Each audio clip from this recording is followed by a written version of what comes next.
How do you respond to the haters who think that this title is tainted?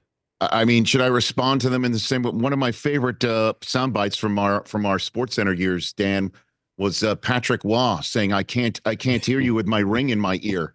You know what I mean? Like that's the answer. The haters, come on, man. I mean, seriously, the proverbial usually when people or teams or athletes, coaches win championships and say no one can take it away from us.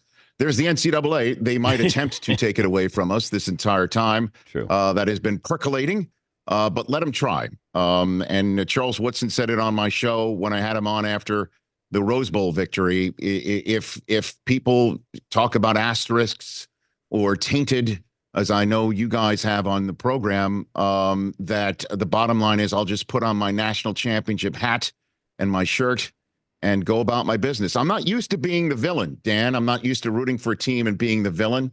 I'm learning on the fly. And so that's the way I'm going with it right now. Well, we had Michigan callers a few yesterday, and I said, well, how would you feel if this was Ryan Day at Ohio State and they were going through this? Would you be as lenient as objective as you want everybody else to be with Michigan, Jim Harbaugh, Connor Stallions? Well, you know what? I mean, a shoe on the other foot. I mean, I've been there and done that. I had my ass kicked by Ohio State for so long. And of course, I would be viewing it completely differently. I'm not going to lie and say that my objectivity in the Michigan-Ohio State's rivalry wouldn't affect my thought process, of course. But the bottom line is the script is entirely flipped, like a George Burns body switching 80s movie, Dan. Like we are now in Ohio State's body. They are in the Michigan body that for years, Dan, how many times did I come on your program in the early years of Harbaugh and you're asking me, can Jim do it? Is he going to be able to do it? Do you want him out? Yeah. You've put me on many different well, when they seats. were 2-4, Rich, during the pandemic, and they told him to take a pay cut, I wasn't the only one asking that question. No, I'm just pointing out, as we're sitting here in this forum, the number of times where I was asked uncomfortable questions, and I'm not saying they were not legitimate. Of course they were. But it was a tough time. It was a tough time. And I heard from Ohio State fans all the time. I heard from Ohio State players coming on this program. I heard about it all the time. And now I don't hear very much. And it's awesome. It is truly awesome at this point in time. 3 straight years making the national championship playoffs and now the national championship game and winning it all. It is a spike the football moment, sure, to the haters, but just in general to the millions upon millions upon millions of Michigan fans that are out there that have been waiting and generations have been waiting because this is better than 97. 97 was beat Washington State and then have an argument. This is now, the argument is there an asterisk? Is there taint? Whatever. Who knows? I don't know. And I don't care because for sure, what we saw against Alabama and what we saw against Ohio State before that and what we saw against Washington is a deeper, more talented team and a better coached team winning snap to snap, quarter to quarter, and then game to game. And that I don't think you can dispute that.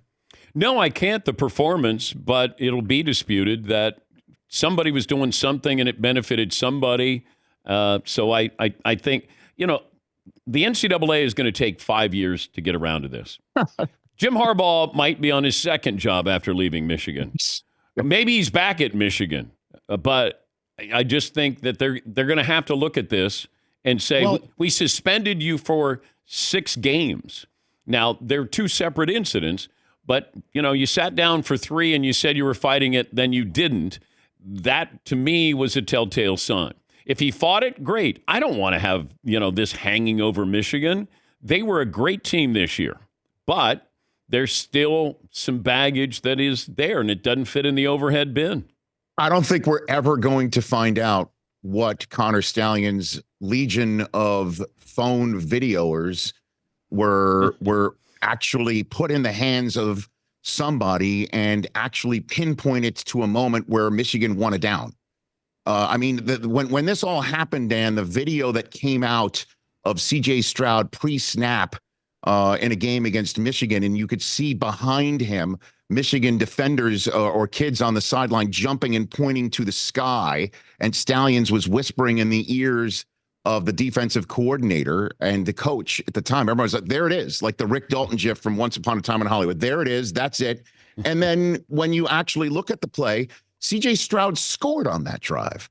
Let me tell you this, Dan, the number of times that apparently Connor Stalions cheated to Michigan's success against Ohio State, I wish that would have put me in a rocking chair much sooner than they did on the actual day when Michigan was actually down at halftime. Is that what it was? Like the cheating, they were just holding back just enough for Michigan to not lead by halftime? And again, Dan, how many times have you been on vacation with your beautiful family and you're standing there in a wonderful vista and you're maybe taking a selfie? I don't know if you're a selfie guy. And then somebody goes, hey, let me take this photograph for you. And you hand them your phone and they take like forever to shoot the cat. And then they hand you back your phone and the photograph is thoroughly unusable. Like there's no chance. You're thinking in your head as the photograph's being taken, this is going to be the holiday card I sent to Rich and Susie and everyone else. And, and that's how I'll swap family cards with the Bermans, And so bottom line is you get handed back an unusable photograph. So every video that Connor Stalions' minions took was not only pristine and perfect and captured exactly what they were looking for, but it wound up in the proper hands to be used at the proper time to the best effect. Listen, that's for the haters, and that's for the NCAA to figure out.